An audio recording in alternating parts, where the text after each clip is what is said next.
All right, you bunch of yahoos, strap yourselves in for another episode of Dan and Don's Toxic Masculinity. In other words, shut up, sit up, and pay attention. And welcome back to another episode of Toxic Masculinity, where we are here to entertain, offend, defend anybody and everybody. So if you are a little, on the sissy side, better put on your man pants here because you're in for another big induction of toxic masculinity. With my co-host here, the Predator, Don Frye, yours truly, Dan to be Severn, and we have the special guest here right now. I'm not certain. He needs actually probably 3 or 4 different introductions because we have, when I first met him, Sybil make it fast, right? Okay, when I first met him, I just knew him as Cactus Jack, but then we came out to being this mankind, and then there's Dude Love, but he's simply known as Mick Foley, a man of very many different talents, writing books, children's books to boot on top of that. So a man of many different facets, and we got just a mere hour with him, and I don't think we're going to do him justice. But Mick, it's fantastic to have you in the house there with Don and myself. Well, I appreciate that, Dan. Nice introduction. Yes, I was Cactus Jack when the two of us met. Was either in, I know it was in Japan, but I'm not sure if we met. Kawasaki. No, I got. We were talking about this before you ever got there. I go. I got to tell this story. I said the first time I ever met. Again, I did not know any of the other names. Yeah. I met this crazy guy by the name of Cactus Jack, and I had never seen a thumbtack match before. Right. And your opening match at the Kawasaki Death Tournament Series was a thumbtack match. So literally, I actually go out there and I hide behind the curtain and I'm watching this match and I watch the referee sprinkle around on the mat what looks like thumbtacks. Right. Thumbtacks, but I think it can't be real thumbtacks. but you're in a ring that it's Bob Wire. It's not a normal ring. It's actually Bob Wire that you guys have for ring ropes. And then you do a match. You wrestle like a Japanese wrestler. You guys go through it. It's all body slams, this, that, crash bang, clotheslines, and crash bang, boom, and falling down and the whole 9 yards. And I'm thinking, okay, match is done. So I go back in. I sit down in my seat, and you come in, and you always wore like a shirt. Yeah. And so a couple of the young green boys, they come out there, and they kind of pull out a shirt. And now I start hearing, metal things that are hitting the floor. And one or two of them rolled over towards me where I'm sitting, and I bent over, picked it up, and I'm going, and I'm thinking, my God, these are real. And I remember the very first words I ever said to you, I said, like, hey, Cactus, how often do you get a tetanus shot? You pause for a second and go, every year, Dan, every year. I think, well, at least he's being safe about it. So that was literally the first interaction I ever had with you was making that comment. And even by later that night, when you and Terry Funk, you guys tore down the house, but then both of you still had to go to the hospital because you guys got 3rd-degree burns, second degree. Okay, okay, sorry, I was embellishing it just a little bit there. Okay, but no, it was, but even the following day, because at the airport, departing, we're departing the airport, and you've got on a T-shirt, and you still have like little red dobbins, drip marks, because of all the puncture holes on your body. You're seeing this white T-shirt, and you see like a little blood coming out here, a little blood coming out here. You tore your ear up. Bad case of acne, huh? You got this big thing of gauze on the side of your head, and then you got this paper bag, and I'm thinking, you almost look like a terrorist right now because you got all this hair, and you got all this gauze, and you got red doblets, and you got the paper bag strapped to your chest. I'm thinking, that was some night. I've thought of like a 1-act play just on that one night because everything about it was just so surreal. So it's Dan's first day in that company. When I was asking where we met, I knew we'd done the Japan tours together, and I knew your first tour was with the Kawasaki Dream Tournament because Dan's the hottest free agent in all of wrestling. And all of a sudden he lands at IWA Japan. Like none of us could figure out what's he doing with us. We're the we're the blood and guts guys. You know, we're the garbage wrestling. You could have written your own ticket, but we were happy to have you there. But the funny thing about it is, there was 2 rings. There was the ring where, I mean, literally all the other matches took place inside of this ring with the Bob Boyer at. And then I actually had a normal ring. Yep. And it did my match with Tarzan Goto there. And I mean, it was crazy just to be there thinking like going, I really should be over here. I'm supposed to be a bad, tough guy. So I go, I don't want to be in this Bob Wire match. I want to be with these thumbtacks. I go, ow, this is going to hurt. Yeah, it was my first match was against Terry Gordy with the thumbtacks. And then it was the bed of nails second round with Shoji Nakamaki. But when we did the press conference for this whole tournament, you know, Terry Gordy was one of the great pro wrestlers in history. It was one of those things where you would even ask guys who were on the tour with him with All Japan when he would have these great matches with, I'm trying to think. I can't believe I'm drawing a blank here. He was a great sumo wrestler. Sometimes, Mick, when I start to think, that it just makes my head hurt. So I try not to do that anymore. Well, he had great matches with Tenryu and the other guy. It will come to me, and I remember guys who were on that tour going, we think they're working together, but we're not sure because that's the style they wrestled. And Gordy get all fired up, and he was one of the most realistic guys there was. But then he had an overdose of some kind of pill on a flight to Japan. They had to revive him, like bring him back to life, and he was never the same. So he goes from being one of All Japan's top 2 or 3 foreigners to working regularly with us.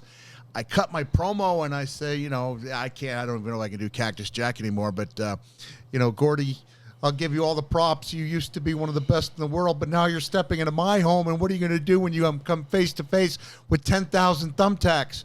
And then I finished my promo, and as we're walking out of the press conference, Gordy grabs me by the shoulder and goes, bro, nobody told me anything about no thumbtacks. And I said, don't worry, Terry, we'll be okay. So we came up with creative ways for me to end up in there. And I think this is the only, thumbtacks, like everything in wrestling, you introduce them, they're awe-inspiring, and then within 3-4 years, everybody's doing it. Right. But that was the one time I told Terry, I said, when you give me the bump, I'm going to sell my way over to the box attacks, and I'm going to kind of lay my head in there. Okay, bro, what do you want me to do? I said, I want you to give me a good boot to the other side of my face. Hey, okay, bro. I said, you really got to lay it in. She had to tell Terry now because he'd lost that instinct. You sure about that? Yeah, I'm sure. And there's something that I've called the instantaneous Foley risk-reward ratio analysis that tells me whether or not a certain move is worth doing. And it hurt to get, boom, boom, so you got the boot, the tax. But I got up, and you do that. You in pro wrestling, you work in a semicircle, or in this case, a full circle, where I sold my way around, making sure that every part of the audience could see that visual. See what just happened to you. And I got that 360 degrees of oh, and I thought this was so worth it because there have been other things you do where it's like nobody, up until the UFC came around in '95. Nobody knew what hurt and didn't hurt because we hadn't been conditioned that way, wrestling fans. And so a lot of times if you were working a hold in Japan, they knew. But in the United States, people have no idea what that hold was supposed to be doing and why. Maybe you have a commentator explaining it to them, but, it did a lot for us. Well, it also, it had made us have to, work harder to reach that bar you guys had set for us. But something like tax in the face, that's pretty universal. And so I thought, yeah, that was worth it. I only did that bump once, but it was worth the response we got. Oof. Yeah. Don and I are like shaking heads. I don't know about that one. That was literally that was a crazy. I remember. Okay, on that tour, I think there was like 10 days in there, and I think there was like six or seven different shows. I remember. Yeah. Yep. That I'm there on this tour with you guys, and like every day I'm going to the gym. And then by each night I'm just at the different shows, just really just watching the show, because I'm only really involved in one show, and that's actually at the Kawasaki Deathmatch tournament at the baseball field. And that just to see the parade of all the people that came in on it, that was just so insanely crazy. It was so many people there, and I kept thinking as I'm walking out there to go, geez, don't trip and fall down there. This will ruin your career if you trip and fall down. That's right. Terry Funk came out on a white stallion. Yes. I came out holding across a barbed wire, not realizing the blank storm I'd be getting for that even 25 years after the fact. Should have thought that one through. This is just me trying to be agreeable. They said, Cactus is on, and this is for you. And I said, okay, looks good. I didn't say, wait a second, this is a major. Yeah, I know. Well, at the time you're looking at it as work, and you're trying to be as obliging as one could possibly be.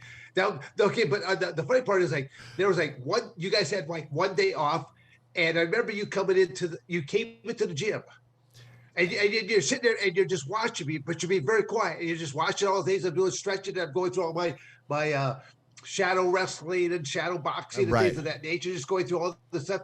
And then you said, Dan, he goes, would you show me? Will you show me some moves? Yeah. And I paused, and I'm like going, but you're Cactus Jack. I said, you've been doing this way longer than I have. I go, what could I possibly show you? And you made the comment, you said that you have a great threshold for pain. You actually said, I can't wrestle. I said, but I've got a great threshold for pain. And I'm going, what? And I started watching your matches after that. I'm going, my God, the guy's right. I mean, he can't incredible wrestle. Incredible threshold for pain. I wouldn't want to be a part of any of these matches that you had. Well, you know what, Dan? I saw the writing on the wall based on what you guys were doing, and I knew that we'd have to start incorporating stuff. Now, I didn't know I was going to get the phone call from Mr. McMahon a couple months after that death match, and Mr. Asano was our boss. Sorry, we're leaving the Predator out here with nothing to say. Worry, I'm watching. So I kind of felt like if I go back, and even in the IWA Japan stuff, if I can incorporate a little bit of that, and the more of it I understand and can do, that even if I don't do it offensively, if I can work with people who do that, then that makes me I wanted to be the guy that everyone liked to work with, who would walk away and go, all right, like his stuff looks crazy, but he takes care of me. That was really important to me, that I was somebody that didn't take liberties or didn't cost anybody a day at work. I wanted the stuff to be physical and look good, and I liked when it was laid in, but nobody wants to have teeth broken or jaw broken or ribs or collarbone, things that are going to cost you time away from business. Yeah, I know you've asked this before, but again, I'm curious. When you look at your various characters, what was character? Take us through like chronological order. Like, what was Dude Love the very first character that Dude you ever Love created, he was a figment of my imagination when I was 17 and 18 years old. Was not rejected by a young lady who felt like the love of my life at that time. Wasn't outright rejected, but she did call me the wrong name when we had our first kiss. I had a lovely time tonight, Joanne. She said, so did I, Frank. Well, at least you were in the middle of sex. When you were having sex and your wife calls out the wrong name. That's not the voice of experience, is it? No. And so I went back to my dormitory, and I'm not saying this is a healthy way to deal with emotional pain, but I was like, a lot of people, when they can't rationalize the pain they're feeling, they take it out in a physical way, which they can control. So, I mean, that's self-harming. That's really a serious deal. It's not as bad if you're me and you're just taking off from your bed onto a stuffed animal with a Superfly leap. And that's where the Dude Love story came in there. I created this wrestler that was everything that I wasn't, self-assured and cool and a hit with the women. And so Dude was something in my imagination that I created when I was a freshman in college. And when I was driving through here looking at all the strong Cactus game. The only thing stronger than the Cactus game is the mustache game that you guys bring to the table. Very. Are you growing a mustache? Well, people can't see it as much because it's white now, but I'll be damned. I remember. But that's the funny part there. Just to pause for a second, because I always tell people that I started coloring my hair at age 37. I was going prematurely gray at 37, and that's when I started my cage fighting career. I kept thinking, I know psychologically thinking if you walk into a cage and look across and you see, someone that's getting gray hair or something like that, you're not going to be as intimidated if you color it dark and dastardly right there. Now I was like going, ooh, that's a little bit more intimidating versus white, And there was so that I did famous that part of the psychological. Dan, that famous quote when you defeated Tank Abbott may have been the first loss that Tank suffered in UFC, and then you you had a decisive win several months later. But they interviewed Tank, and he said he had a dream that he was mugged for 20 minutes by Freddie Mercury. Yeah, he felt like he was being raped by Freddie Mercury. Yeah, that's exactly what he said. Yes. Yeah. And that's a match that I saw on the bus there, the IWA bus. So we were keeping up with everything. And when going back to what you said about learning something, when I saw the Japanese magazines, the pro wrestling magazines covering what UFC was doing, I was like, we're going to need to pick up on this. And so I remember specifically you showing me the banana splits. Banana splits, because it was, and even before UFC, I wanted to do stuff that was as wild as possible and follow it up with something technical that nobody would ever expect. So I remember doing a number, pretty impressive for by my standards in 1990, because I didn't have the look and the build, to strike fear into people. At least not until I came back, heavier and more with more experience in 91. But in 90, I was doing a pretty good job on this guy. Even dropped the elbow off the ring apron over the guardrail, rolled him in so he was just about, comatose, and then I rolled him up with a bow and arrow cradle and brought him backwards for the pin. And Jim Ross, of course, made the most of that. And so I thought anything that I can pick up that puts me ahead of the curve is a good thing. And so I went to the best source I could find. Yeah, Jim Ross was a great play-by-play color commentator. Yep. The guy could just tell a story. So Dude Love was the first one. Then came Cactus Jack. Cactus Jack was the first one who was not a fictional character. So Cactus, I wanted to be Dude Love. I have my first match coming up June 28th or 26th, 1986, and it so happens that the ring announcer, Hank Hudson, is a postal worker. So he goes, okay, Cactus Jack, where are you from? And I say, my own birthplace, Bloomington, Indiana. He says, well, there's no cactuses in Bloomington. He lists Tucson. He goes, how about Tucson, Arizona? And clearly, cactus. There's one or two here. Yeah, there's a few there. And then he said, I believe there's a Truth or Consequences, Arizona. And then he corrected himself. He goes, no, that's Truth or Consequences, New Mexico. I said, let's go for it. And I kept that hometown for 12 years until I became Mankind with WWE. Wow. Okay, but now okay, character number 3, Mankind. Yeah. Because that way are you Mankind, but then you also, where did you come up with the idea that I think I'll take one of my athletic socks and put it on my hand and have my co-partner, Mr. Sacco. Well, it's a two-part origin story. By the time I got to WWE, I think I was 30, right? Maybe about to be 31. And the whole idea of having a finishing move that incorporated flying off the ring apron onto the concrete was becoming clearly a worse and worse idea each time we went around. And besides, it wasn't a move I could do regularly at the non-televised shows. So a finishing move should be something you could do to anybody, anywhere, at any time. Jim Cornette had brought up to me the mandible claw, and it had a great real-life history in that Dr. Sam Shepard who was the guy that fugitive. the fugitive, right?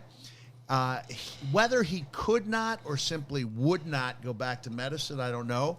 But he became a wrestler in the Southern. He worked the Southern circuits for a few years, and he made up for his lack of impressive physique with his knowledge of the anatomy. And he came up with the mandible claw, which is a nerve hold under the tongue with the two fingers, and then you push up on the nerve right underneath the point of the chin with your thumb. So it was never an idea of he's sticking that sock down his throat. But now I had 2 years with fans seeing this move work by the time I invented Mr. Socko, which was just a way to cheer up Vince McMahon in the hospital. And when the sock started getting over bigger than I was, I thought, why not just take the mandible claw that's already a force to be reckoned with and put a sweat sock on it. The rest is history. I've got a show, I've got a show here in Tucson tonight at the House of Bards. By the time people listen to this, it won't be anything I can push. It'll be burnt to the ground. But I still, 24 years later, I still bring signed sweat socks. And it's funny, if you have somebody working the merchandise table, they go, "You're selling socks? How much?" They're $20 for a pair. It's like, no, just one. Why would you not sell them in a pair? It's a need-to-know basis. You don't need to know. I think that's fantastic. I mean, again, just the creativity that you had for putting something like that together. And again, when you talked about that one episode when you came to visit Vince in the hospital, and then also it's like, and guess who else came? That was hilarious. Like I said, you had a lot of fun with that character, and I mean, and like you said, Mr. Socko was getting over bigger than what you were. Now, Vince broke character. He laughed at that, right? He didn't laugh till it was over. He was dead serious. As a matter of fact, camera zooms in on him. At that point, Dan, when were you in WWE? What was your time? I think that 96, 98 time frame. So if you had promos, you remember they wouldn't hand you an interview to learn. They would give you some bullet points and an outline. Yes. And I guess there were instances where they would tell you exactly what they were hoping to get. But in this case, it was just, I'm showing up in the hospital. Vince, of course, he knows I'm coming. The whole goal is you have to annoy him to the point where he kicks you out. That's all we know. Vince didn't even know I had the sock puppet with me. He knew I had a birthday party clown named Yerpel coming. And Yerpel started stealing the show on me. Uh-oh. And no matter how humble you may try to portray yourself, nobody in the wrestling business gets into it to be outshined. Exactly. You're looking to steal the show. You're looking, especially by a birthday party clown. I was like, what do I do? She's got like 17 different props. She's got a tin whistle. She's stealing the show on me. The slide whistle, that one. So I crawled underneath the gurney. I came up with that sock and did that horrible, I never gave any moment's thought to how do I do a ventriloquist act. So I just said, "Hi, I'm Mr. Socko, and I'm going to kiss the boo-boo." You have Vince, who was not yet a billionaire, but well on his way. Go, "No, man, don't kiss the boo-boo." And he ended up throwing us out of the room, and the camera zooms in on him. And he doesn't look to the camera. The camera zooms in and gets this close, and he goes, "Mr. Socko." And I believe that was a difference between a one and done and something that's stuck in people's minds. Like I said, 24 years down the road, and I'm still selling sweat socks. No, I think that's great because I did end up watching more after I met you the first couple of times. I actually did some more studying about you, that looking at more things that you're doing. That you were, I think, at a young age, you actually jumped off like your one story house. You jumped off of that just to. That was like outdoor little ring set up. So I see the Predator as a portrait of John Wayne over his head, right? Yeah. So, big fan of the Duke. Yes, Clint Eastwood as well? Yes. So when Clint Eastwood said in Magnum Force, "A man's got to know his limitations," Right. I took that to heart, and I realized I have a lot of weaknesses. I'm going to play them down. I'm going to play to my strengths. I'm not going to try to do things that I know I physically can't do, and I'm just going to create a style that works around what I can do. And that's when I realized the mathematical formula, like I can't jump high, but I can jump from high places. So I made up for my lack of athleticism with a pretty good gravitational know-how. Exactly. Oh, well, okay. On that note, gravitational know-how. The Hell in a Cell match, I know you probably talk about that one a great deal, but I still, for you to be on top of that cage, yeah, and know that, okay, yeah, Taker's kind of guided you, but basically you're taking your bump, right. And you said that you're good at calculating risk factors. Yeah, that was a calculation that high risk. Went, so wrong. Yeah, in so many different ways. Well, look, in hindsight, I'm glad we did it because it came out perfectly, and it's become with Jim Ross's call especially, it's become like an iconic part of popular culture. But when Undertaker's music hit, I looked down and I thought to myself, I don't think I'm going to make this. And so the entire time he's walking down the aisle, I'm trying to think about whether or not I can gracefully climb down the cell without ruining my entire career. Because it took me about 2 weeks to talk Taker into starting it out on top. So for people, it might be like, well, why do you have to talk to him? Like, this is pro wrestling. Like, if I go up there and he doesn't follow me, that's the worst match in wrestling history. So I talked him into it, and on his way down, I'm thinking, how do I get out of it? And I couldn't find a way to do it. So I just hope for the best, and it turned out to be better than I could have imagined. But man, I was terrified up there. What was the worst injury you got from that? From that one, there was this time that People Magazine did a story on me, and they were like playing up the injuries. And now I'm in a position that I was never in when I broke in, where you're trying to say it's not as bad as you think, right, instead of being like, no, I swear we do get hurt sometimes. So I said, look, it's not that bad. And then she listed like a laundry list of injuries. I go, okay, that's true, but most of those came in one match. So it was everything from the missing getting the two bottom teeth knocked out, to getting the stitches under my lip, to dislocating my jaw, to separating or dislocating my shoulder. I got was knocked unconscious, so there was a major concussion involved, and some internal damage, which we never had checked out. It just hurt for so many weeks that I assumed it had to be something there.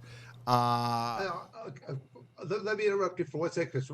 During that match, I'm actually back. I'm back in the back room watching a monitor, sitting next to Terry Funk, and Terry Funk's got his tennis shoes on, but they're all unlaced. Yeah. I mean, basically, they're very, very, because he's relaxed, just watching. And I forget the doc's name. Romascavage, Dr. Romascavage. Yes, but when you went through the cage and down, and you're knocked out. Yep. That's when literally I'm sitting back there, and the quick thought was, let's send Terry Funk out there to contend with Taker right now. So literally, talk about the thing that I was always very impressed was when things go wrong, and they will. Yeah. How rings are going to fall apart, ropes are going to break, cages are going to fall down. How people improvise when that adversity hits hit like that, and the fact that Terry goes out there, you're out.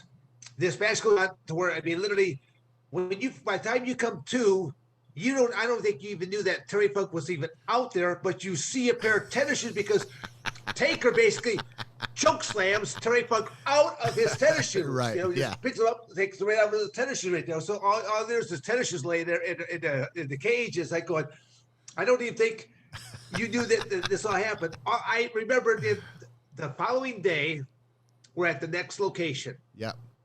And I see you for the first time after your match, and you've got ice bag up on your shoulder.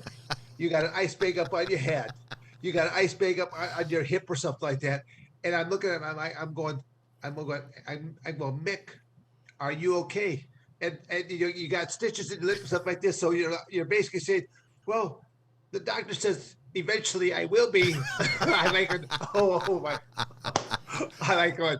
Wow. Yeah, Wow. you know what was interesting? I just saw Terry last week. I was. Did you really? I was in How's he Colorado. doing? He's doing pretty good.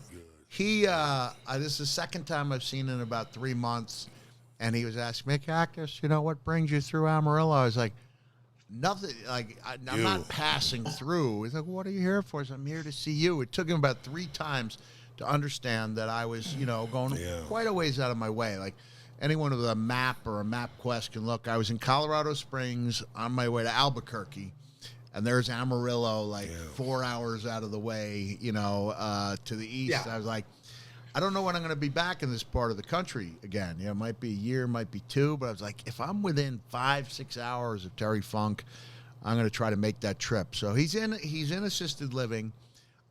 It's sad in the sense of the guy who worked for so much, but he's not in a position where, he's got one, he loves his 2 daughters and they're great, but one lives in Phoenix. The other lives in Amarillo, but is a flight attendant, is gone several days a week. And so when you get up there in age and you've had your head injuries, something as simple as forgetting to turn off a burner can end really poorly. And so he's doing good. It takes him a while to get around, and he probably needed a hip replacement. I had one 5 years ago. It changed my quality of life as soon as I did the rehab. But going back to the cell, Terry came out, and this is where, if we had been in the modern day where we do stop matches now, if someone's out unconscious, that's a good ground rule, right? It's stop the match. But in '98, we didn't stop matches. No. We bought time, and that's what Dan was saying. It was Terry comes out, and the crazy thing is, I get sent home after that next day. At Raw, Vince sends me home for 4 days to recuperate. And during the course of 4 days, think 4 days is enough. I was ready to go. I could have used a little longer, but 4 was appreciated. I had seen that Terry and the Undertaker spoke in the middle of the ring, but it was just like they looked at each other like they're having a little conversation. I never wondered what it was. And it wasn't until my 2013 induction, WWE Hall of Fame, I have Terry giving the induction. He does a great job. And he shares with me the words between he and The Undertaker. The Undertaker's got a broken ankle going into the match, right? So when I go through that cell, now you see him up there, and he's got to be wondering, how the heck do I get down there? So he's got to hang, he's got to drop 4 or 5 feet. He's got that long wingspan, but he's about 4 or 5 feet from the ground, hobbling noticeably. Terry comes into the ring, and Terry says, Undertaker looks at him and says, see if he's alive. So Terry goes over on camera. People can watch as they want. It looks like he's just fumbling awkwardly with my face, but he was actually taking my pulse. He came back to the Undertaker. He said, he's still breathing. And that's when the Undertaker chokeslammed him, and off his shoes came. And just like you said, I had no idea all this was taking place. So when I finally came to, it was like 42 seconds later, I rolled over to my stomach. I did I sell it because I'm thinking to myself, look at those shoes. I just had no idea where the shoes came from. So it was a crazy night, and you were there for it. Well, again, just to sit back there and watch that, but be back to sitting there watching with Terry Funk, and then see things that went array. But that magic of professional wrestling, when things go wrong, how do they improvise to make it to keep the show must go on? I mean, that's the real thing that I take my hat off to guys like yourself and Terry Funk for being able to do that kind of stuff. It's like going, like I said, even being involved in that Kawasaki Deathmatch tournament, you guys are all in this barbed wire, thumbtack, pretty beat up looking ring, and here I am in this really nice. There's only one match that's going to take place. That's That's right. Tarzan go to my matches. They could. I felt like the biggest sissy in the world. Here I'm supposed to be a tough guy. I don't want to be in this tough packs. I don't want to be in that. Hey, one of the stipulations or gimmicks that none of us counted on that day is because it was by far the biggest show they had ever done. They had sponsors, and they put the sponsors on a brand new canvas, and it wasn't a canvas at all. It was that kind of plasticky thing. You know, like vinyl, yeah. So, vinyl. So we're used to wrestling on a real canvas, and now here comes the biggest show of the year, and we're on vinyl, and it was so hot that the first 3 matches of the day couldn't go down to the mat, or else they would have physically gotten burned from it. So it was, and my recollection is that I come back from that first match, and no one had thought to bring water, fruit juice, anything. And so we get back, and it's hot. It's like 103, 105 Fahrenheit. There's nothing there. And I remember going out, like trying to ask the fans, because the fans could be really nice. But the thing is, they played their part in the sense that they would actively run from especially the foreigners, which made for a great feeling of power, but not when you're looking for something to drink. And you're going, Kudasai, Skoshi drink, please, a small drink. And they're running, and you're going like, no, I'm not going to hurt you. Like, we're not playing. This is for real. I need something to drink, please, Kudasai. So it just was what a surreal day that was. And then I watched your match from the dugout with Chigusa Nagayo, who's one of the great female wrestlers in Japanese history. But the Predators got some major matches in Japan as well, right? Major matches and movies. Playing across from Godzilla. Yeah, Godzilla. Doesn't get any bigger than that. And now I talk to Godzilla once a month. Jeez. The young man you had that amazing match with passed away. No, Takayama-san, Yoshihiro Takayama. No, he's still alive. He just he severed his spinal cord. Oh, no. Yeah, so he's 2016. I was inducted, and then in 17, I had the privilege of inducting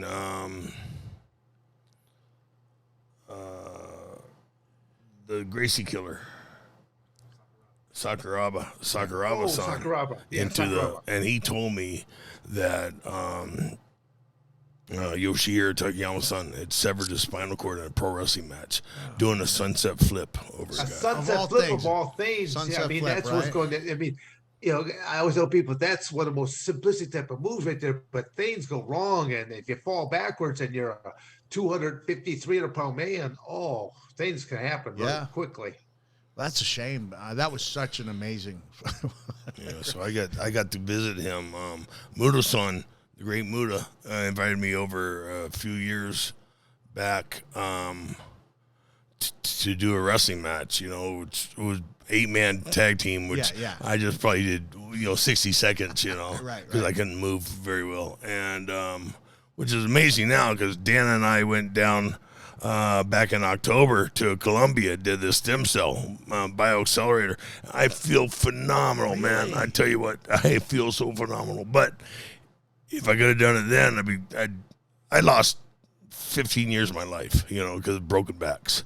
And because I kept breaking my back, and then I broke the rods 3 or 4 times, but they did this stem cell thing. But like I said, sorry about dancing off. Muto invited me over. I did, maybe 60 seconds in the ring, but we went and saw Takayama-san in the hospital, and I don't know how he pulls it off, but he's just happy. He's happy to be alive, I guess. Because Shijiro Otani suffered a really bad cervical injury, and he was man, what a great guy he was. You weren't over there with Monster when I was there, were you? No, sir. Okay. All right, that was the guy from Ohio State. Mark Coleman. Coleman. Coleman. Hey, can I share a story with you? Please. Yeah, well, go ahead. We both got our ass kicked by Coleman. Go ahead. Just, put it in our face some more. Go ahead. You're going to enjoy this one. It speaks to the individualism and the pride of people who came up as amateur wrestlers. Most competitive athletes in the world, right? Right. Because for the most part, unless you're in a few small places, you're kind of toiling in obscurity, and then if you make it, to a great college, and 10 people know who your name is. Yeah. So, but I'm with that Impact Wrestling, the TNA Wrestling at the time, and we're over there in Ireland, and we go to check in Dublin. It's like 8 a.m. It's pretty early, and I see someone walk by with quite a shiner. That man, guy must have been in a brawl or something. And then as I'm looking around, there's like 3 or 4 other people noticeably bruised up. And just as it dawns on me that there must have been a UFC show, I get this tap on my shoulder, and I turn around. I see the most hideously disformed human face I've ever seen. But that was before the fight, right? Like I say, somebody gets a bad shiner. You don't too often see someone with equal swelling on both sides.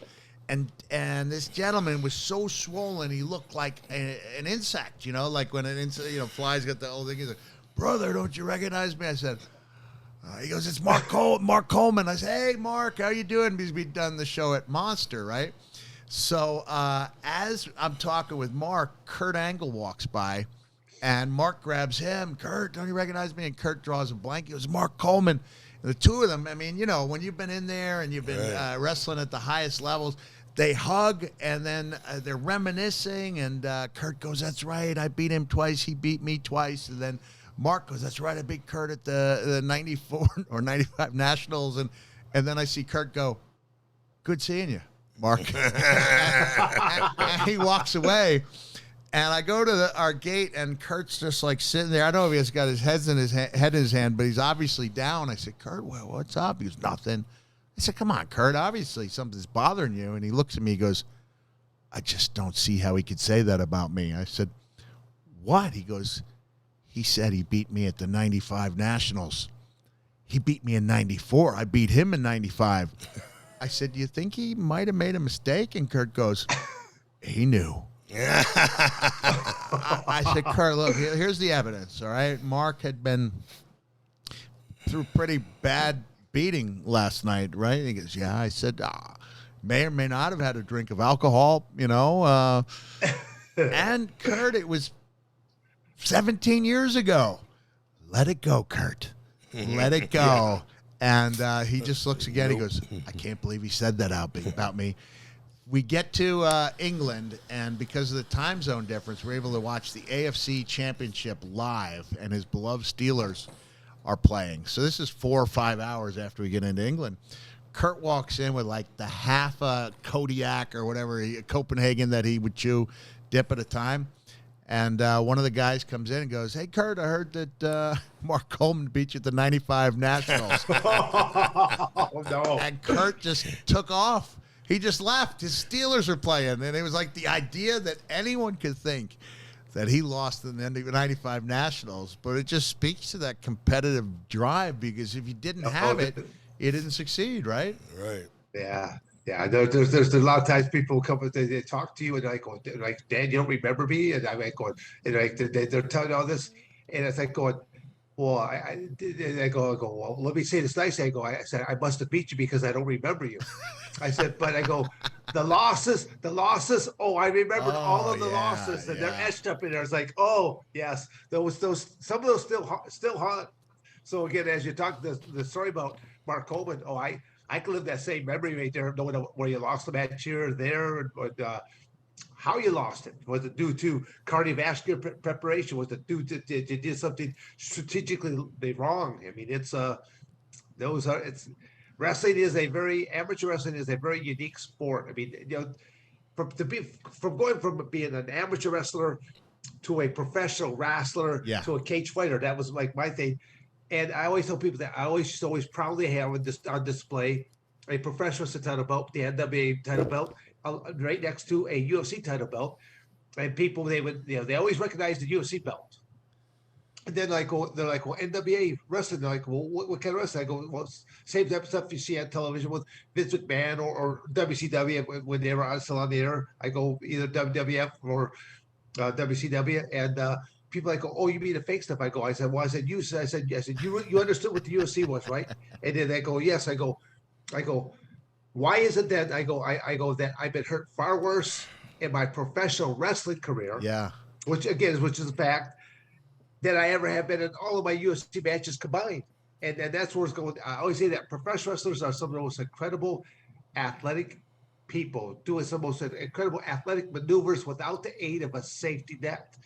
And when things go wrong, again, that the way that they are able to improvise and in the match or do whatever they have to do at that point in time to where it's kind of makes some kind of sense to what just happened. Well, thank you. I really appreciate that coming from someone who's done it all like you. I really appreciate that, Dan. So no, we'll talk again. We need to talk about the fact that you've written several different books. Is there? I mean, do you have books that are available for sale, or have you written any new ones? I have, but here's this is a nice life lesson, I believe, something we can discuss. I believe the first 3 memoirs are available on Amazon, and the other ones, including the children's books, can probably be bought on eBay, sometimes at a real great price. For Christmas this past year, my kids were aware that I was writing down some stories, right?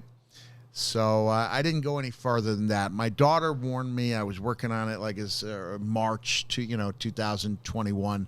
She's like, Dad, don't get upset if nobody reads this. I said, they don't have to read it right away as long as they know it's there for them. Because 3 of my 4 children couldn't remember what it was like to be young. My 4th one, Mickey's 21. He's on the autism spectrum, and he remembers everything. He remembers every minute detail. It's incredible. So I sat down, and I started working on this, and on Christmas morning, they each opened up 150,000 words. That's a thick book I was able to, I'm not selling a single one. I had 25 copies made. I was able to, get the great leather cover. And the deal is I'm as proud of that as I am of the Have a Nice Day, which hit #1 and changed a lot of things for me because I knew it was something I love doing. And so the lesson is, sometimes I'll tell people not to let anyone dictate to you what being a success is. We get to do that for ourselves. And you take the concept of a WrestleMania moment and you apply it to your own life and say, I don't care that there was only 30 people there or 150 people instead of 20,000. That was as special a moment as anything I've ever done. Only 20,000? I've only been in front of more than 20,000 on like 4 or 5 occasions. Yeah. Oh, you had that Pride run, right? Where you guys, my goodness, we had fun. That was what an amazing promotion that was. With the energy, it was amazing. You think it was like WrestleMania every 3 months, I think UFC may have taken a look at what you guys were doing and thought they should have. They didn't do it right. They still haven't done it right. They could. They have all the money in the world. Yeah. And they have, their choice of whatever arena they want, and they could do it, but you know what? I apologize for interrupting. I'm sorry. No. I was just saying the level of excitement with Pride was just, it was just killer. It was just great. And Kevin Randleman and he was the most athletic person ever to enter that octagon, man. I'm telling you. I think Randleman was on that monster card, and he had did he knock out this guy from Serbia that was, the guy I'm talking about, Igor? You talking about Igor? No, not Igor. How can I not know this first name? The other name came to me was Jumbo Saruta. And the guy from Serbia who looks like Lance Storm. Mirko Krokop. Okay. Hadn't Randleman knocked out Krokop when Krokop hadn't been beaten? It was some kind of major victory. I can't remember, but it was so cool to see these guys come in and do the pro wrestling matches. And Monster was it was just such a bizarre thing because it was so hokey, right? It was like WWE times 10 with the Hokiism. You know, it was like the craziest show I was ever part of. I had I completely torn a ligament and I couldn't walk following a match I had with Randy Orton 18 years ago. And Barry Bloom, you dealt with Barry Bloom, right? Yeah. Barry says, how you doing? I said, well, not too good. He goes, can you walk? I said, not really. He said, listen, Bill Goldberg can't make the match because of injury. I can get you Bill's money. And I said, Barry, I don't know if I'll be able to walk, but I'll be in that ring.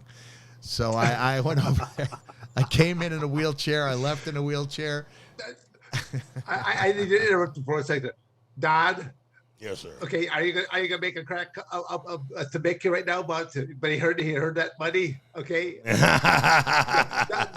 Don is always busting my chops, saying that Severn was selling his soul for the right price. So the right price, any price. Go ahead, please. I don't know if there's any soul left to sell. You know, you pieced it out so many times. But no, please finish up the story. Well, I was just talking about the overlap in Japan, where you would never have a show in the U.S., or at least at that time you wouldn't have a show where anyone from the MMA world would cross over and do our stuff. But it was a big deal. I remember when I was in Japan, there was a big where a guy went in and he went to the U.S. with the media contingent. And he challenged one of the Gracies. Right. And he got his ass whipped. Ass whooped, yeah. They challenged Hickson, and Nixon said, everybody stay out, just me and him. Yeah. You know, and he beat that son of a bitch. And you know, they picked him because he was a shooter, you know, from Japan. They thought that he was going to, and from that point on, he became like a comedy figure and a pretty good one. Yes. But that whole idea of being, he still should have been feared by most of the public, not by the Gracies, I guess. Yeah, I remember that. I believe his first name was Anjo, but I can't come up with the rest. I just remember, Yeah. They had the whole film crew with them and trying to capture it all. And travel all the way to the United States, ambush this poor guy in whatever dojo he was in. And like you said, he tells him, he took control. He took control of the whole situation. Everybody stay out, and I'll give you what's left, you know. And that's what he did, man. Craziness. I guess they hear the guy scream for miles, you know. What about social media outlets there, Mick? If someone wants to get in contact with you, what's a good way for people to follow you or to get in contact with you? Or I try to keep it real. So the website is realmickfoley.com. Twitter is @realmickfoley. Facebook is facebook.com/Mick Foley. And I have a pod that's just premiered called Foley is Pod, where we take a stroll down memory lane each week with Conrad Thompson, who's kind of like the guru of this stuff. So if people want to check that out, I'm sure just go to Twitter, Instagram, same thing, Real Mick Foley. And we'll have some information about how you can get on over there and listen to more of my exaggerated tales. Well, that's as my mother used to say, don't let a few facts get in the way of a good story. No. Terry Funk put it this way: any story worth telling is worth coloring up, right? So I'll give you an example. I love this story because it acts as a bridge for me from the independents to the national scene. It's my tryout match with World Championship Wrestling in November of '89.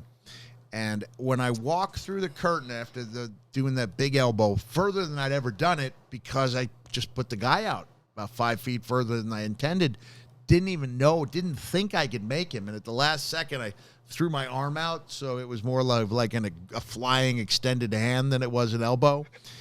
And even in my head, like, I understand, okay, was it a gauntlet of superstars that you walked through, or was it 4 or 5 guys just randomly walking around?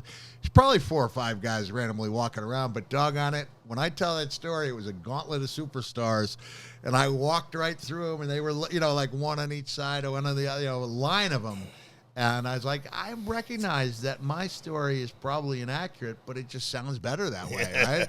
I walked through, there were 3 or 4 guys staring at me as opposed to a gauntlet of the biggest superstars of that day. Wow. been a while since I last saw you there, but it was you know. You know what? I had some questions, Dan, about. It has been a while since I was like, is Dan going to show up? You know, jet black with the beard and the hair. I finally decided, like, you know what? I'm 56. I think the world is ready to accept that I don't have a jet black goatee anymore. And so I'm easing into this is the natural look here. But I didn't know how you'd be. I certainly wasn't going to bring that up if you chose to go the jet black direction. I basically, I'll say that within the last, well, I'll say through that COVID period. Yeah. For when the world basically is shut down, you couldn't go to any kind of barber shops, things of that nature. So literally, I had this mop of white hair. I got this wild looking mop of white hair. I didn't shave for probably. I don't know, 6-8 months. I actually had a beard. I look like some old mountain goat is what I look like. And so I basically, I thought, it is what it is. I mean, it's, you said that you're 56. Yeah. I'll be 64 here in June. And it's kind of like going, the reality is. June what? What's your birthday? June 9th. I'm June 7th. Yeah. I'll be 57. Yeah. So yeah, it's like I'm just happy that I still have as much hair as I do have in the first place. So it's kind of going. So it's like going, just go with it what it is. So I've been to several different little Comic Cons, things of that nature, and people see the different pictures, and they look down, they look at you, and they look down, like they go, they know it's you. And I go, that's called Just for Men number 45. and then I always would tell them like the story I said earlier at the beginning of the show that in the cage fighting world, where you're looking for psychological advantage points as well. I mean, because if you're ripped and shredded like a Kevin Randleman, I mean he just you could have simply just put him on top of a piece of marble and he looked like a statue because he was so ripped and shredded. So I always said that you're not going to be as intimidated if you look across and you see a gray-haired guy. So that's why I colored my hair dark, the mustache dark, because the eyebrows, the mustache, all that. I see some guys that they color their hair and then they got a gray mustache, or they forget to color their eyebrows. I'm going, and that was, I'll say the first few times I did it, sometimes I did it wrong, and it was like going, oh gosh, I can't wait for the next couple of weeks to pass by. I washed the hair just to kind of fade it out a little bit because I went way too dark. I look like Snidely Whiplash, that kind of stuff. But no, it's but now I'm just happy and content with what I'm doing now, and I still travel a great deal, do a lot of instructional type of things, and do speaking things. So it's like what you're doing right now. You've got your combination, your comedy tour / you're just interacting with the crowd. Yeah. Telling stories. I love it. Dan, I've said that one of the most difficult things that every wrestler faces is trying to find something that makes them feel like they did when they were in the ring. Yes. And it becomes really, really difficult to do that.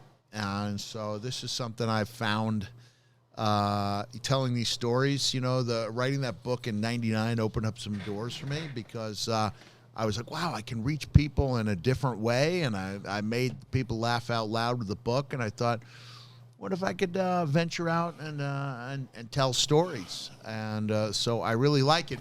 We were just talking about psychological intimidation factor, and I'd like to share it. This is an exclusive. I don't think I've ever mentioned this because I did have a one-year amateur high school wrestling career where a buddy of mine talked me into going out for wrestling. He was the co-captain of the team, and we already had a heavyweight. That was Kevin James, the actor, King of Queens. He was one of two guys in high school could bench 300. I wasn't the other one, trust me. And if someone had stopped me while I was walking downstairs, my dad was the athletic director, and my brother was an amateur wrestler. So there's a little bit of pressure. Yeah. So I'd been to like 100 meets probably. Like, a lot of high school kids have never been to a wrestling meet. So that was a part of life for us, as was wrestling my brother, because my brother was a lighter 110, 114. When we wrestled, I didn't know heavyweights didn't usually throw legs in. So When I came in, I didn't have a whole lot of power, and I wasn't very good on takedowns, but I could kind of wrap somebody up a little bit. And so I was better than I should have been for a first-year wrestler. And what I did in that 1 year gave me the confidence to think that I could try other things. You know, without that, I would have never done it. But I'm getting ready for like my third or fourth match, and it's a tournament situation, so it's not just a dual meet, one team on one side, one on the other. And I'm sizing up my opponent. He doesn't look particularly tough, and then I see him walking up towards me. You know, but we're like 2 matches away from wrestling, and this seems like a little bit unusual. And he walks up and he goes, I don't think this is for me. This is his lead. This is what he leads with. I don't think this is for me. My mother wanted me to get involved, and I was like, okay. And now I'm torn because I don't have a lot of offense. You know, just like in pro wrestling, like maybe I could break a guy down and try to turn him. You know, and so I was like, I feel bad for this guy? Do I treat him gently and try? You know, here I am with 3 matches trying to think about how not to hurt this guy's feelings. I went, no. What a stud you are. I'm not going to get many pins this year. Let me see if I can wire this guy in a hurry. And I beat him in about 30 seconds, but I'll never forget that. And I beat him simply by being able to get him down and then sink the half Nelson in. And he had no defense for the Foley upper body musculature. But I'll never forget that. This isn't for me. Oh, my goodness. That's all I needed to know, buddy. Thank you. Yeah. Again, talking about amateur wrestling, again, it is such a tough sport. You know what? When you're talking about the lessons you learn, I was running, not a temperature, the opposite, a low temperature. Didn't feel good. The guy that I was going to be wrestling, Artie Mims from Patchogue, Medford, was ranked 2nd in the county. And he had the mohawk at a time when Mr. T, was in, and he was big man of color. And I wasn't going to wrestle. And the coach said, Mick, Coach, I'd grown up babysitting his kids on occasion because my dad had hired him. Talked me into going out there, and I did pretty well until I more or less start of the second period, right? I'm in the top of the referee's position. And I had this thing is body scissors weren't legal until the year I started. So guys had just forgotten about the body scissors. And at that time, believe it or not, I had a pretty decent set of strong legs. And one of the things I would do is kind of stand up and I would pull a guy back on top of me, wrap him in the leg scissors and work from there. And on this one, whistle, boom. I stand up, I try to throw Artie Mims back over on top of me, and he doesn't go. He turns in midair, and now I got to fight off my back for the whole 2 minutes. And I did valiantly, and then there was just no breath coming in, So I did, in a sense, I guess I quit because I couldn't breathe. Boom. And that sound was so profound that I slap into the mat. Oh, slap the mat. High school meet, so I lose the meet for us. I shook his hand, Artie's hand. I shook his coach's hand, shook my coach's hand. Then I went down in the wrestling room. I cried for 30 minutes. First time I'd cried out loud in a few years, and it'd be like another 9 years before I did again. But after I was done crying. That's your wedding night? That was your wife crying that night. Oh, yeah, sorry. Yeah, your wife was crying. What did I do? I just had this feeling that the rest of life was going to be comparatively pretty easy. That was one of the most difficult things I ever had to do. And I thought, how I can do anything because I just did that. I just lost the meet. I don't know.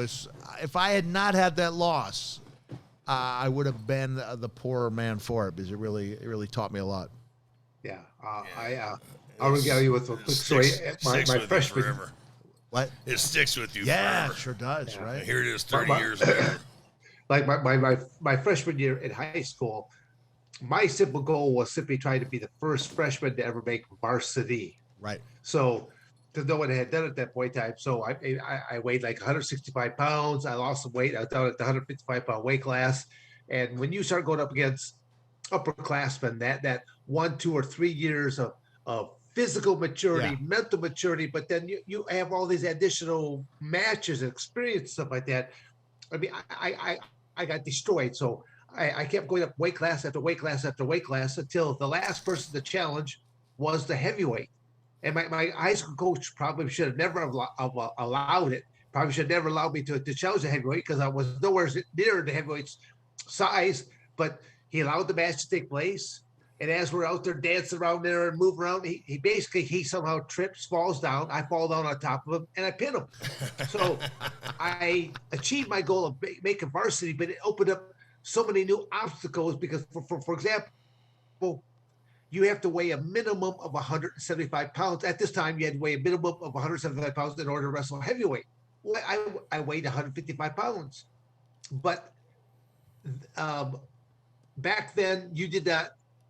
Like today, you when you weigh in, you basically are weighing in either a singlet or a just a pair of underwear on because the referees, they want to look at your skin. There's always a skin inspection to see is there any impetigo, ringworm, things of that nature on your skin. So that's for skin inspection. So back then you could weigh in fully dressed.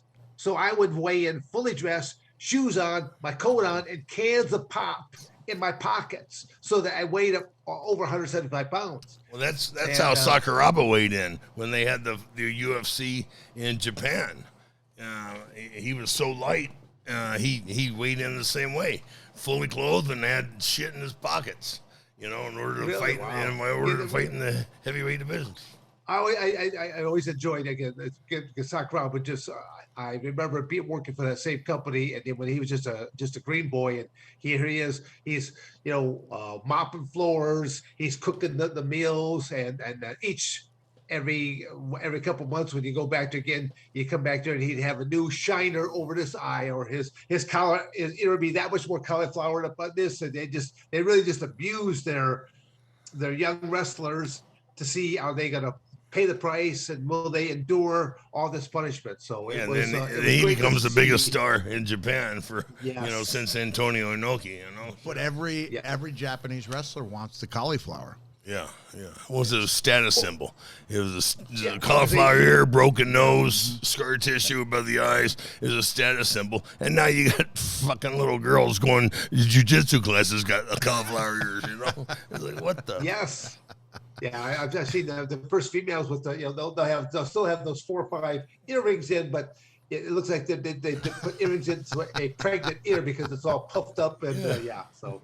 Yeah, you're like, man, it used to mean it's like a tattoo, He used to be a convict or a sailor, right. And now it's tough to tell what it means because everybody has one. Yeah. Right? Yeah. So I realized when I got into wrestling and I'd see Dan, you, Dan, and Kurt, neither of you had the cauliflower.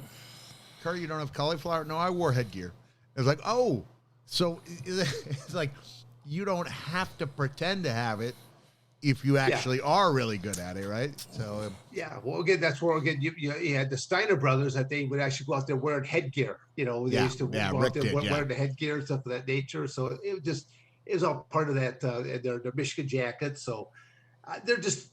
What I loved about professional wrestling is just the different storylines that they would come up with, and then, the fact that you might have been a good guy, the baby face, something like this, but also it's kind of like you crossed over to the dark side. That's right. Or you might have been a part of the dark side, and then you saw your evil ways, and you came to be good again, or you go from a single action to where these 2 bad guys jump on you, another good guy runs in there, and also that tag team unites. I just love the simple storylines that professional wrestling had.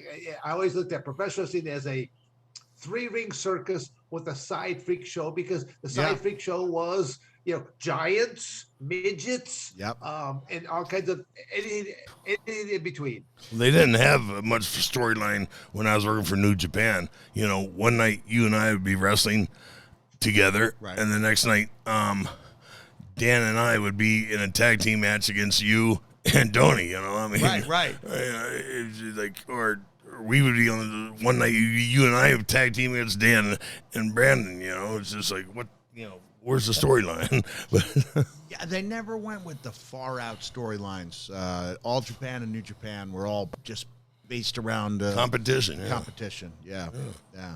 Well, going back to the IWA, I remember like the first time I met Leatherface. All of a sudden, you hear this chainsaw gets fired on up, and you hear the big roar, and you see him swinging around, and he's made somehow, I don't know how he's got the sparks are flying up, and people are like they're fleeing, running away, like Moses parting the sea. It was like the craziest thing I ever saw, and I think I think it was Tiger Ali Singh. He actually had like a big saber. Yep. And then he would come out to the ring there, and a couple of fans like grabbed and stuff like this, and he actually swung his hand back. Tiger and he swung his hand back, hit them and knocked them on down, and they're like, oh no! They actually thought that was like, look at this, Mark. I just got this, and this was cool. It was cool. It was like, yeah. So my first tour of Japan was 1991 with All Japan, and I get off the bus and I see people around with they have those plain cardboard. They're not cardboard, but they're like. They're writing. It's. I don't know what to explain because I've only seen it over there in Japan. It's meant for autographs, right? Yeah. But it's made out of white placard. Yeah, white placard, and they're all bringing those up to you. And Tommy Billington, who is a legend over there, he just rears back, not all the way back, but just from about here, and he goes, boom, straight right to the fan's eye. The guy staggers a little bit, takes a couple steps back, comes back, and goes, "Thank you." And I thought to myself, I am not in Kansas anymore, right?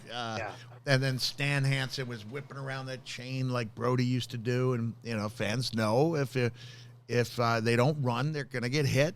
And that was part of the allure of it is, again, they get to play it. Antonio Inoki with that big open hand.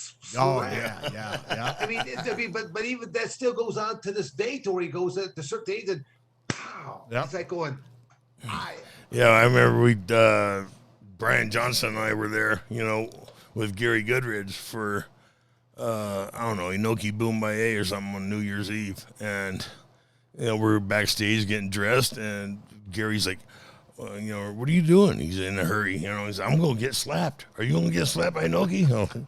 No, I've wrecked with him. I got slapped by 4. I don't want to do it again.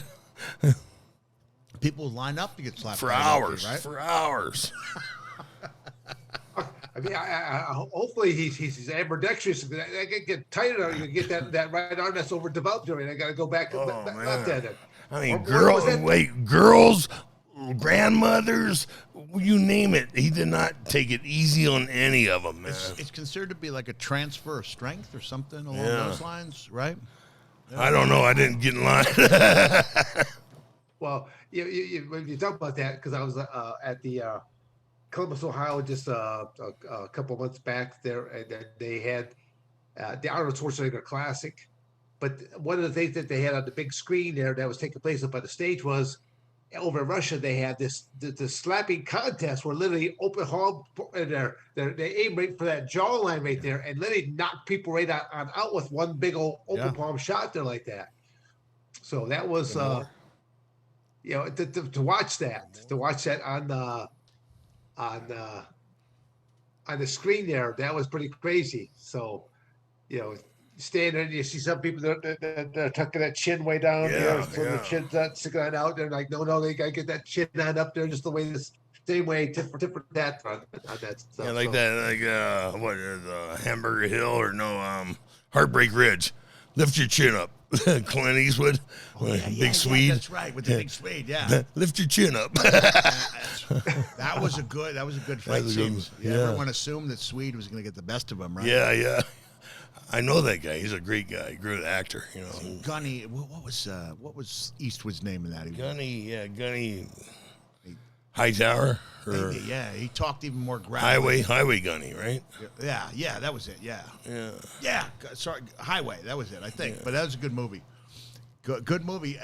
In wrestling history, I will go down as the first person that Stephanie McMahon slapped, and I told her, Stephanie, you can hit me as hard as you want. Just try to do it with your fingers and not your palm, and please don't hit me in the eardrum. Because Goto hit me in the eardrum one time and broke it, and then that whole match was like in slow motion, because all of a sudden you feel like you're underwater. And so once Stephanie saw oh, we can hit you as hard as I want, and then that became the bar was set pretty high, and man, she stung some people. Nobody was lining up to get slapped by her, but she wielded a pretty good slap in her day. I did a match. I did a match with Josh Barnett, and we were tied up on the ground, slapping each other, and I busted his eardrum. And I still feel bad for it. Yeah, right, man. I'm just glad he didn't come after me. Yeah, so you were there a while for New Japan, right? Don knows that I when it came to the stand-up stuff, I suck at the stand-up type stuff. I literally used to always have open hands, stuff like that, to where I always look for pop shots on that because I was looking to perforate the inner eardrum to simply help destroy their sense of balance, stuff like that. So it's the different strategies for different people, for different folks. So well, I thought it was more the scream that you would elicit that would disorient them. Ah!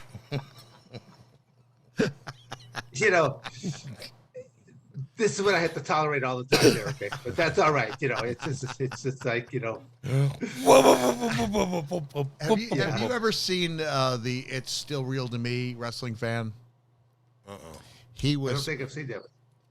If you Google, if you especially go to YouTube, "It's Still Real to Me" in wrestling. It's a guy being interviewed by at a wrestling convention, and he breaks down into tears, and he asks Jim Cornette. He asked Jim Cornette a question, and he says, "It's still real to me, damn it."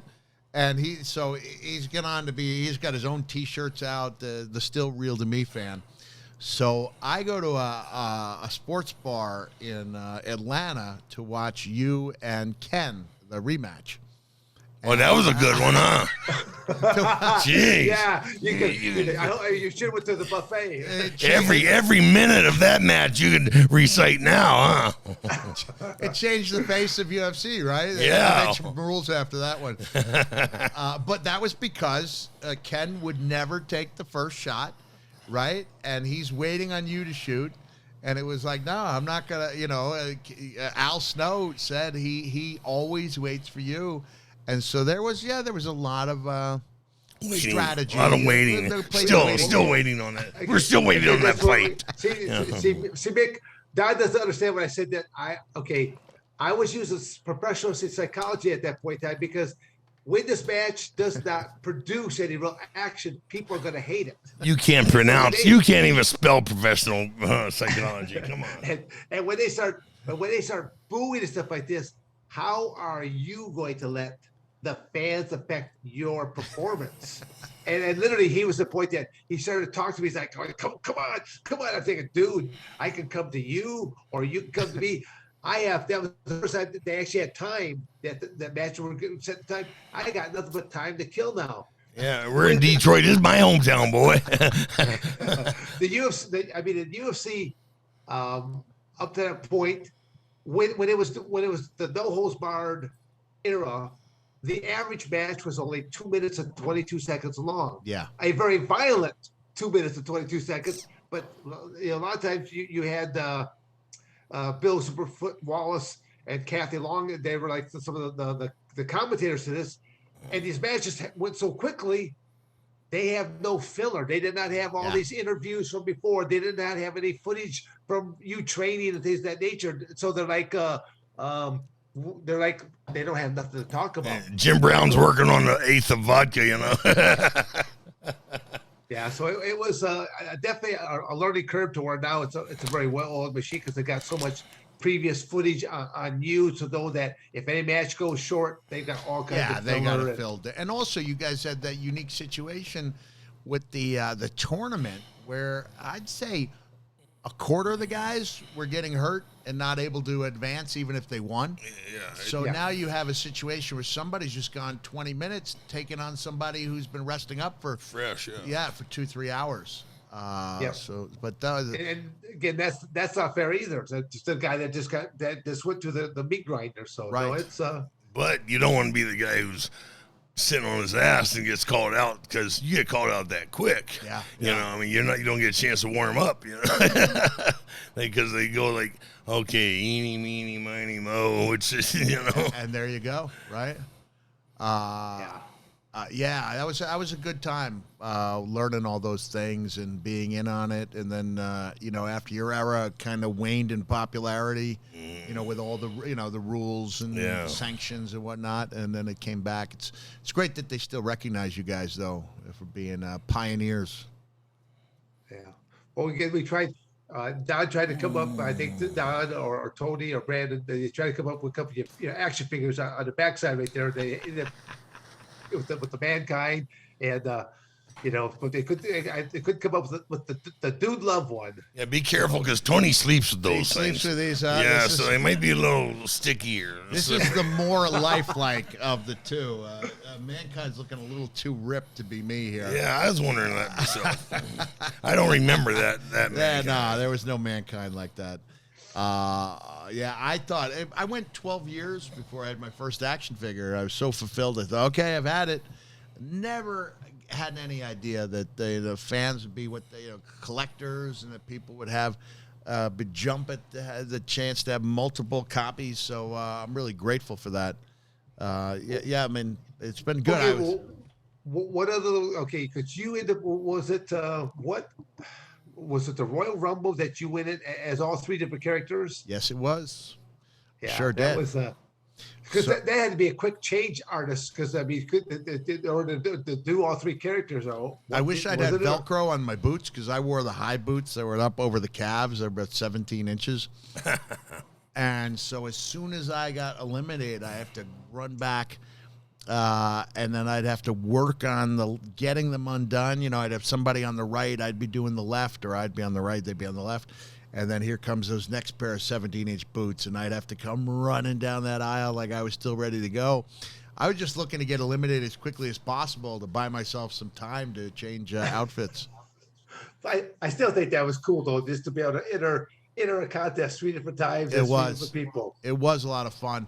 When my youngest son, Huey's 19 now, but he started becoming a fan when he was like 4. And my wife told me the news that he didn't think someone that looked like his dad could ever been one of those guys on TV. And so now a few months later, I'm trying to indoctrinate him, trying to show him big matches I had in the past. So Royal Rumble's coming up. He says, "Dad, were you ever in the Royal Rumble?" And I sank my teeth into it. I said, "Was I ever in it?" I was in it 3 times in one night as 3 different characters. 4 years old, looks me in the eye and goes, "And you still couldn't win?" That's fantastic. But I participated. Wow. That's all that counts. I was in there 3 times. I got my participation trophy, kid. Right, brother, look at it. Yeah. Who was the best worker that you worked the best with? To me, Terry Funk was the best pro wrestler ever because he combined a lot of different styles. So some people said he had 2 Hall of Fame careers as a technical wrestler. Then when he hit about 40 years old, he went middle-aged crazy. He became the best brawler to me in the history of wrestling. And he really made it easy to suspend disbelief to where I would tell the ring announcer, "Look, man, you better run." And he'd say "Why? This is an independent show. Here comes Terry. Not everybody's familiar with him. This is even as little as 5 years ago." He go, "What do you mean I better run?" I said, "I'm just telling you better run." And the guy, to Terry, if he comes in all wild-eyed and that ring announcer doesn't sell for him, that makes it harder for the other fans to suspend their disbelief. And so Terry decks the guy, that big left hand up and he hit him in the forehead. And after the match, I see the guy with an ice pack, and he says, "I can't believe he hit me." I said, "What part of you better run? Don't you understand?" And so Terry, I thought, was the best of all time. But the guys that I had a chance to work with really regularly when I was in WWE was the top of the top. It was Undertaker, it was Rock, it was Stone Cold, it was Triple H, it was Kane, and all those guys were fantastic. Yeah, we're working on trying to get Austin here, I guess, after the WrestleMania. Yeah, he would love it.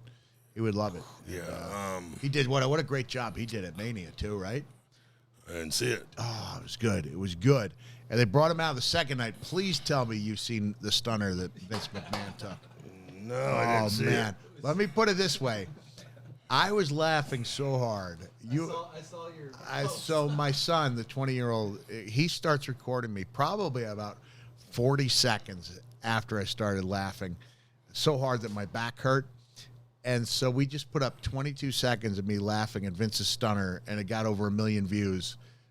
I think like 20,000 people looked at it, but they all looked at it 50 times. Yeah. It was just a thing of beauty. You know, we try so hard to make everything we do perfect. And here's a move that goes as horribly wrong as a move can go. And it turns out to be many people's favorite WrestleMania moment. Really? Vince at 75 come in and take the worst and best stunner simultaneously. Yeah, it was something else. Listen, I think I got to hit the road. I got to be at the House of Bards.